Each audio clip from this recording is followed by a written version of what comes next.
മൂന്നാമത്തെ കാര്യം, ഇതാണ് നല്ലോണം ശ്രദ്ധിക്കേണ്ടത്. ഇപ്പം ഈ പറഞ്ഞ ഒന്നും ഉണ്ടാവില്ല, ഇനി പറഞ്ഞത് എപ്പോഴും ഉണ്ടാകുക. വെള്ളം ഇവിടെ ഉണ്ട്, പക്ഷേ ഹൗഫു മഹദൂരി മിൻ ഇസ്തിമാലി, വെള്ളം ഉപയോഗിച്ചാൽ ഇവൻ അതുകൊണ്ടൊരു അപകടം സംഭവിക്കാൻ പോകുന്നുണ്ട്. എന്താ അപകടം? തലഫി നഫ്സിൻ, ആൾ മരിക്കും. അന്നൊരു സ്വഹാബിക്ക് തലക്ക് വലിയ മുറിവ് പറ്റി ചോര ഒലിച്ചു, അയാൾക്ക് ജനാബത്തുണ്ടായി. അപ്പോൾ അയാൾ എല്ലാവരോടും ചോദിച്ചു, എനിക്ക് തൈമം ചെയ്താൽ മതിയോ എന്ന്. എല്ലാവരും പറഞ്ഞു പറ്റൂല, കുളിച്ച് തന്നെ വേണമെന്നു. കുളിച്ചു അയാൾ മരിച്ചു. നബി പറഞ്ഞു നിങ്ങളയാളെ കൊന്നു. നിങ്ങൾക്ക് അറിയില്ലെങ്കിൽ എന്താ ചോദിച്ചൂടെ? കേട്ടില്ലേ? തൈമത്തിൻ്റെ അദ്ദേഹത്തിന് ആദ്യം കൊടുത്ത ഹദീസ് അതാണ് മിഷ്കാത്തിലൊക്കെ. റസൂലുള്ളാഹിന്റെ കാലത്ത് ഒരു സ്വഹാബി യാത്ര പോയി, അയാൾക്ക് എന്തോ കല്ലോ എന്തോ തലക്ക് പറ്റി മുറിവായി, ചോര വന്നു. ചോര ഒലിച്ചിട്ട് വെച്ചാൽ അയാൾക്ക് ജനാബത്തുണ്ടായി രാത്രി. എല്ലാവരും പാടെ അയാൾക്ക് പത്ത് കൊടുത്ത് കുളിച്ചണം എന്ന് പറഞ്ഞു. കുളിച്ചു, ആൾ മരിച്ചു. അയാൾക്ക് കുളിക്കാൻ പറ്റിയ കണ്ടീഷനായിരുന്നില്ല. എന്നവർക്ക് ചിലപ്പോൾ നമുക്ക് കുളിക്കാൻ പാടില്ല എന്നൊക്കെ ഡോക്ടർമാർ പറഞ്ഞിട്ടുണ്ടാവും, തൊട്ടം പാടില്ല ഉള്ളതെന്നൊക്കെ. അത്തരം ഘട്ടത്തിൽ വലിയ മുത്തൊക്കെ ആയതുകൊണ്ട് ഓതുർക്കാൻ നിൽക്കണ്ട, തൈമം ചെയ്താൽ മതി.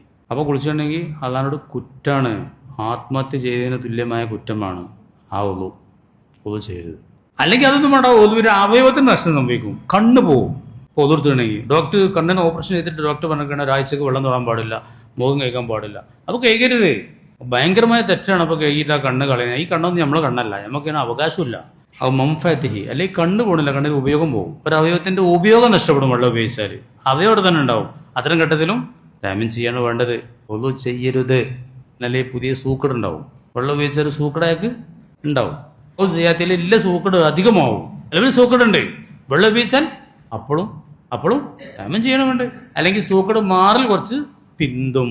അതൊക്കെ ചിലവർ കുറച്ച് തെക്കുവ കൂടുതലുണ്ട് ചിലവർക്ക്. ഡോക്ടറോട് പറഞ്ഞോട്ടെ ഞാൻ പോതുർക്ക് തന്നെയാണെന്നൊക്കെ പറഞ്ഞിട്ടുണ്ട്. അതൊന്നും തെക്കുവല്ല, അതൊക്കെ വിവരക്കേടാണ്, ശുദ്ധ വിവരക്കേടാണ്. ഒക്കെ അങ്ങനെ ശരീരത്തെ പീഡിപ്പിച്ചുകൊണ്ട് ഒരു ഇബാദത്തും പറഞ്ഞിട്ടില്ല. ഒരു പ്രത്യക്ഷമായ അവയവത്തിൽ ഒരു തുറന്നു കാണുന്ന സ്ഥലത്ത് എന്തെങ്കിലും ഒരു കഷ്ടത്തരമായ കല വരും വെള്ളം ഉപയോഗിച്ചാൽ. കല എവിടെയെങ്കിലും എടുക്കലോ ഒന്നുമല്ല, എല്ലായിടത്തും എപ്പോഴും കാണുന്ന സ്ഥലത്ത് ഒരു കല വെള്ളം ഉപയോഗിച്ചാൽ ഉണ്ടാവും. ആ സമയത്ത് നമുക്ക് ഏത് ഒഴിവാക്കാം? വെള്ളം ഉപയോഗിക്കൽ ഒഴിവാക്കിയിട്ട് തൈമത്തിലേക്ക് നീങ്ങാം. ഇനിയും തൈമത്തിൻ്റെ ചില കാര്യങ്ങൾ പറയാണ്ട് പിന്നെ പറയാം. ഞാൻ ആർക്കെങ്കിലും എന്തെങ്കിലും ചോദിക്കാൻ ഞാൻ ദുആ ചെയ്ത് നിർത്തുകയാണ്.